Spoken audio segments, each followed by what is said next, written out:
Hi everyone आज के आमी तोमादेरके रिव्यू करा शेखाबो खूबई सहज पद्धतिते जेटा तोमरा अनेकेई जानते चेयेछो। तो चलो शुरू करा जाय। देखो आमी एखाने एकटा जामा नियेछि जेटा किन्तु छिड़े गियेछे। तो प्रथमे आमी एखाने ओर मैचिंगे एकटा सुतो निये नियेछि एबं किछु टुकरो कापड़ निये नियेछि।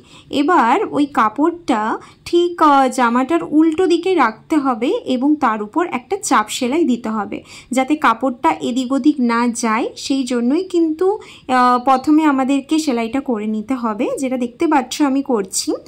सेलाइटा करे नेওয়ার पर आमी एबार एर ओपर जिगज्याग भावे किन्तु एबार सेलाइटा करब। तोमरा देखो एखाने सेलाई करे नेওয়ার पर जिनिसटा ठीक एभाবে देखाচ্ছে। देखार पर एरपर आमी एर ओपर जिगज्याग भावे आमी चाप सेलाई दिए देब। এটা করলে কি হবে যে এখানে যে অংশটা ছিঁড়ে গিয়েছে সেটা খুব ভালোভাবে সেলাই হয়ে যাবে এবং বোঝা যাবে না যে এখানে সেলাই মানে তোমাদের এখানে ছিঁড়ে গিয়েছিল এরকম। তবে অবশ্যই ছেঁড়া অংশ তো বোঝা যাবে, সেটা কোনো মতে আমরা সেখানটা বন্ধ করতে পারবো না। যাই হোক দেখো জিগজ্যাগভাবে সেলাই করার পর পেছন দিকের অতিরিক্ত কাপড়টা আমি কেটে বাদ দিয়ে দিয়েছি এবং ফাইনাল রেজাল্টটা তোমরা অবশ্যই দেখতে পাচ্ছ এবং আগে এবং পরে কীরকম জিনিসটা ছিল। ভিডিওটা ভালো লাগলে কিন্তু অবশ্যই একটা লাইক করে দিও। Thank you.